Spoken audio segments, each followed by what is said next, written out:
Okay, I guess we have to talk about Microsoft's HoloLens. This thing has been in the news a ton as of late. In fact, I did a whole big long Twitter thread kind of catching up on the whole situation, and then I was gonna make a video, but I didn't, and then more news broke, so it's like, okay, I have to make a video now. If you don't know what HoloLens is, I'll let Microsoft's little thing here play as I talk for a moment. Obviously, you know what a VR headset is, right? That's something that we see everywhere now. The Oculus Quest, which I refuse to call a Meta Quest because that is a stupid name.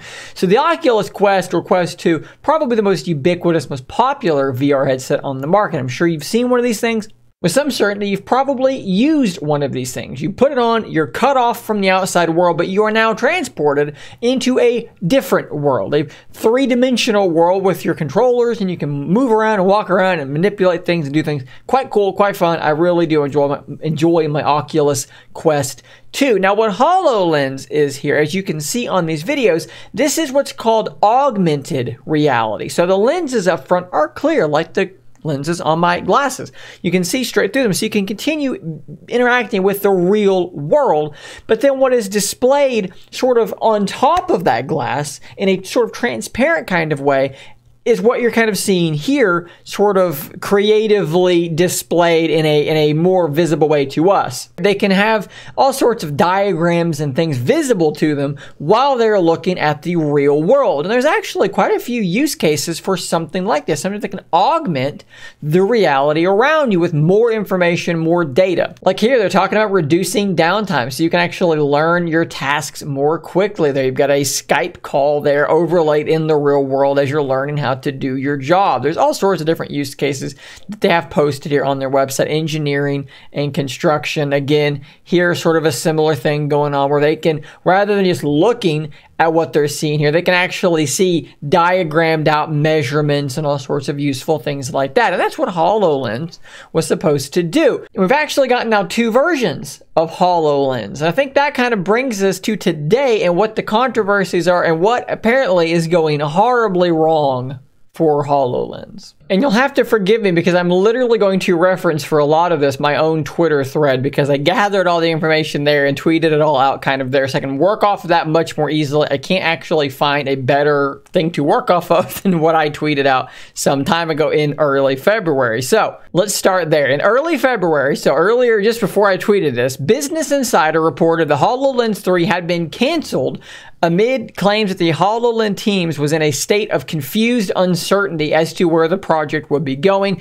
The claim was that this uncertainty led to around 11 team members jumping ship to places like Meta. So we're talking about here the fact that the HoloLens team, as they're working on the 3rd iteration, apparently there's just a lot of confusion about where the project is going to go. And, you know, we're dealing with the metaverse now, and VR headsets are wildly more popular than they were when HoloLens was first sort of conceived of. So we don't really know where the market is going. When HoloLens first became a thing, there was questioning, you know, how big is AR going to be? How big is VR going to be? Well, now it seems to be slowly pushing towards VR having a ton of momentum. Maybe slowly isn't even the right word. Maybe quite rapidly is a more accurate term. And it seems as though some of these HoloLens team members are seeing what's going on at Meta with the Oculus devices and wishing they could be doing more things like that instead of working on stuff for the military, because they actually had this really massive deal here, $22 billion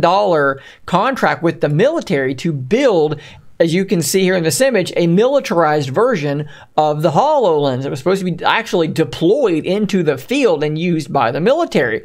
And apparently this project has been quite the pressure cooker. They've not been hiring sufficiently to replace the people that have jumped ship, making the entire thing even more difficult. There's a lot of pressure, as I just said, on this project because it's $22 billion for the United States military. This is not something they can do poorly on. That's a lot of money. It's also being said that Microsoft itself internally has no real vision of where HoloLens is going to go amid the new push towards VR and things like the metaverse. And like I said, lots of people actually working on HoloLens are seeing what's going on, seeing that Microsoft doesn't really know which way to go, and they're getting a little antsy. Now factor in on top of that Samsung and Microsoft are apparently working collaboratively on another AR headset, which is just further splitting and dividing the team from there. And I think you've got a recipe for some obvious disaster brewing here. But don't worry, it actually gets much worse than this.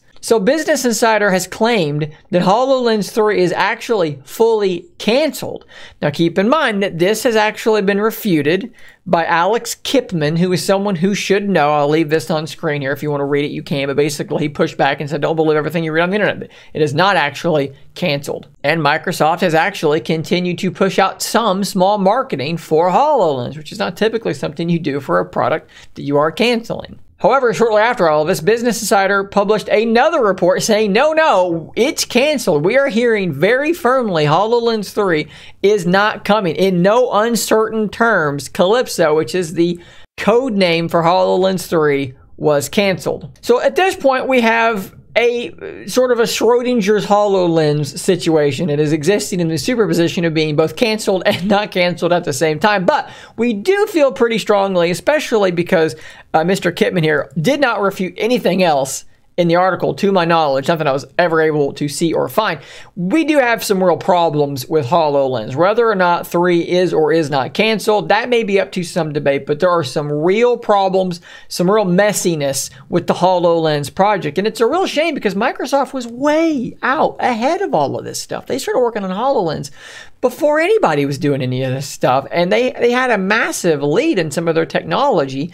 And now with their lack of vision forward, they've allowed everything to kind of catch up to them. And now they're the ones who seem to be lagging behind and don't know which way to go. And again, it gets worse. Because now we have an article here from Windows Central with the headline reading, Microsoft's $22 billion AR headset deal with the US Army could be in serious trouble. It's a brief article. I'll drop the link to it in the description down below so that you can read from it yourself, and I do encourage you to do so. But the TLDR of this article is that what Microsoft has been showing to the Army, what they've been delivering in their various prototypes, just isn't very good. And the Army's basically looking at it and saying, this is not worth $22 billion, and this contract is very much in jeopardy of being shredded in two, thusly taking $22 billion away from maybe you would call it the revenue of this division, the HoloLens team there in Microsoft. And to make matters even worse, this article does here mention that Congress has recently cut the contract's procurement funding, putting almost half of it on hold, and they're due for field testing in May, which is very, very close to now. And it doesn't seem like they're ready for that at all. And that pretty much brings you up to speed on HoloLens, a project that in the early days seemed revolutionary. I actually remember the first time I think I saw it, they were demoing something with Minecraft. This guy's on stage and there's a table and he can see this Minecraft world and Steve's running around and he's manipulating things. And I was like, this is absolutely incredible. But now, where we are today, it almost feels like in some regards, Microsoft has bet on the wrong horse. Not necessarily because AR is not going to be around in the future. I actually think AR is going to be quite popular in the future, but it's going to have to get much, much smaller. I think that in the future, someone like me that already wears glasses, this is going to be able to contain an AR headset without too much trouble in the not so distant future, and it's just going to be there like a smartwatch is already there. You see your notifications and maybe take photos and things like that.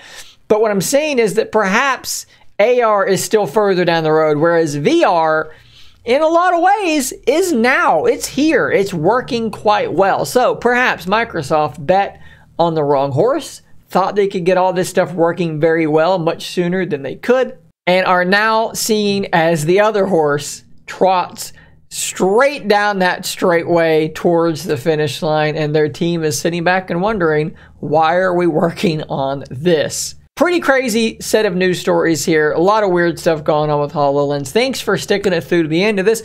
Hopefully entertaining, informational video. If you're a fan of HoloLens, that's something I've talked about very much here, but here, I talked about it a lot. So, thanks for watching. I'll see you on the next video, and until next time, stay nerdy, my friends.